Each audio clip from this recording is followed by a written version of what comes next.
Hello, I'm Eric. And I'm Melissa. And we've been tagged. Yes, we have. To talk about our 3 most interesting items in our collection. Yes. First, we were tagged by Nintendo Hodge. Yes. Whose video came out probably 2 weeks ago now. Yeah, it's and been it a took while. us so long to do ours that we've been subsequently tagged also by the Game Hunters. Yeah. So, I'm glad we waited. Yeah.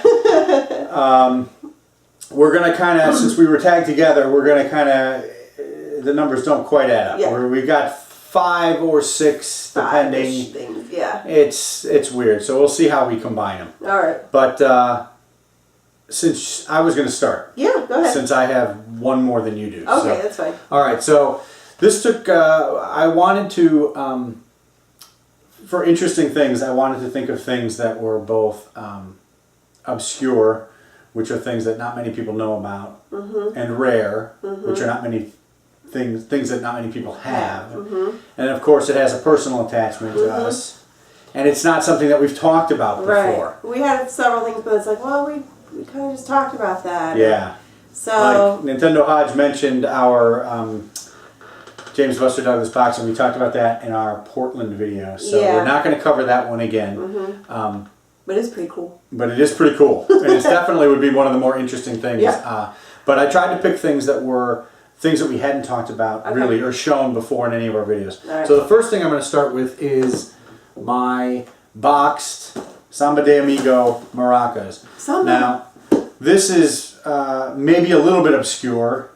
I think people know about it. It might be a little bit rare. I bought these at retail when they were released. And they were hardly anywhere. And the place I bought them from was like an EB Games, or it was called Babbage's at the time, I think. And this was the only one they had. And it was the only one I'd ever seen anywhere. And so I'm the original owner. The box is in great shape, except there's a puncture here, but that happened before. And I played this game. And it came out at a time when I was much too old, perhaps, to be buying Maraca games. And I was a little embarrassed. But it turns out that this is a really fun game. Yeah. And people don't care. They don't care how old they are. So I just thought I'd show you, I've got the maracas in here in the original bags. There's a little floor mat that I've never used. I'll try to show pictures of these. And then there's a floor sensor. I don't know if people are aware of it. There's a sensor and it uses ultrasound or ultrasonic something or other to tell how far the maracas are from the floor. But I thought I'd show these because I don't know that many people have seen or have a complete in box Samba de Amigo maracas for the Dreamcast. So that's my first item. I remember we had a party. You invited like your work team over. And Yeah, and we pulled them these out. We're like, hey, you guys want to play this? And they're like, and then everybody totally got into it. Yeah, I'm going to try it again. Now that I've pulled these out, I haven't had them out for a while. I am going to hook them up and hook up the Dreamcast and see if it can be played on a modern TV. Oh, yeah. I'm hoping, I have a VGA box. I'm hoping the TV doesn't have too much delay through VGA, but I'm not really sure. So we'll find out. Because it's definitely a rhythm game, definitely requires split second, millisecond level timing. So we'll see. Okay, so why don't you go next? Want me to do one? Yeah. All right. So this isn't really video game related per se. It's a video game. Well, it's a video game. It's electronic It's handheld Mattel Electronics baseball. So this was from my grandma's house, and she used to have it. My grandma had 7 kids, so there was kind of a large age difference, like between my mom and my youngest uncle. So my 2 youngest uncles, they were still kind of living at my grandma's house, like when we were kids, and so they had these types of games, and so they had this Mattel Electronics baseball. And I remember her having it in this drawer in the kitchen, and I would get it out and play it. And when she passed away, I got it. So that's kind of cool. So from your childhood, yeah. So and I think it works, right? Yeah, it works. The connections, though, for the 9-volt are actually kind of pulling from the, I don't know, this rubber part. Yeah. So I gotta kind of be careful with it. But yeah, it still totally works. So that's cool. Cool. Okay, I think I'll do these separately. I don't know. I was going to combine these, but let's do them separately. The other interesting thing that I think that I have that I've never talked about is my game magazine collection. I've got quite a few game magazines, but the one I wanted to talk about today was my Game Pro. Now, the reason I wanted to talk about it was because back in, when it launched, 1989, they were giving them away free at Toys R Us, and we got a premiere issue. In fact, we got several, and I've got this premiere issue, and this is the original one that I got. And this was a big deal magazine for me because Sega didn't really have a Nintendo Power equivalent. So one of the few magazines that actually talked about the Master System, which is what we had, was Game Pro. And so I remember reading the premiere issue a ton. And then it was the second issue that talked about the Sega Genesis. So I bought this off the newsstand because they had an article about the Sega Genesis in it. Cool. And then I think the third issue, there was something also maybe about the TurboGrafx of the Genesis. And then I ultimately subscribed, and I have my original magazines from the first year of my subscription here. And in fact, I have, I think, an almost complete collection of Game Pro through 1999 or 2000. There are a few issues missing here and there. But I have a lot of Game Pro magazines almost all the way through the first 10 years of the magazine. And I have my original issues from the first year that I subscribed. So yeah, this is an important part of my collection because these are the things that I used to read as opposed to Nintendo Power. And of course I read about all the Nintendo games. And so now I find myself collecting the games that I read about for the NES and even the 7800 back in the Game Pro days. Cool. So that's my number 2 item, I guess. All right.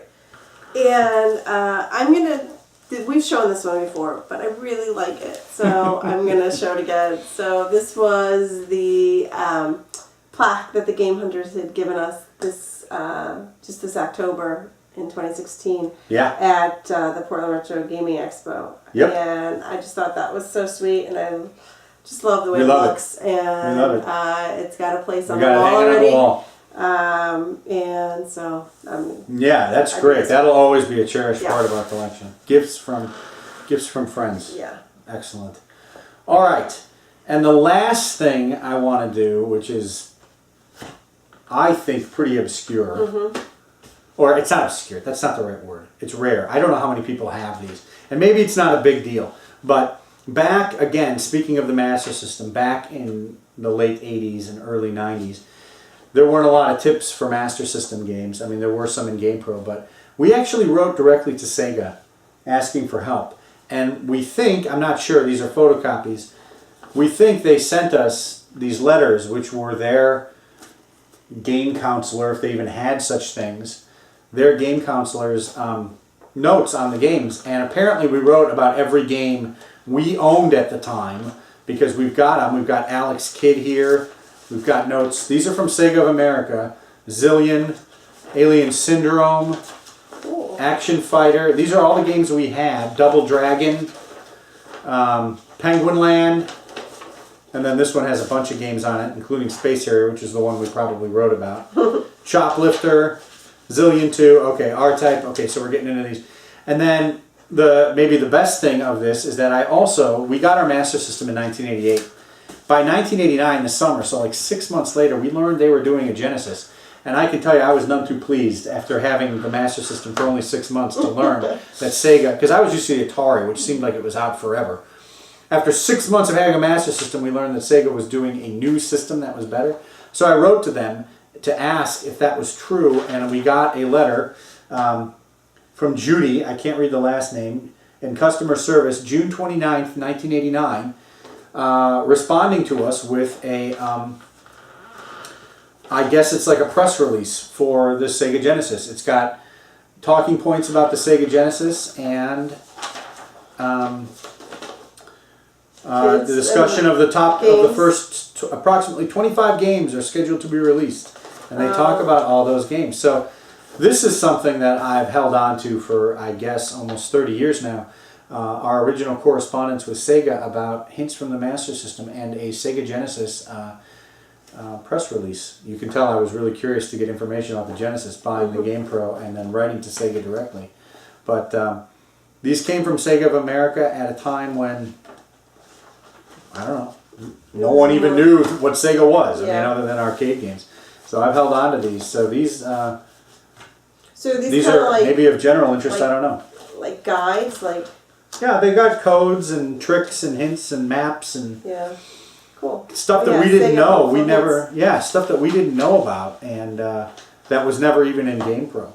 Cool. So a map to get through the first level of Penguin Land, and codes for Action Fighter, all kinds of stuff. Cool. So yeah, it's cool to have this stuff direct from Sega back even before the Genesis launched, and Sega was pretty unpopular in the U.S.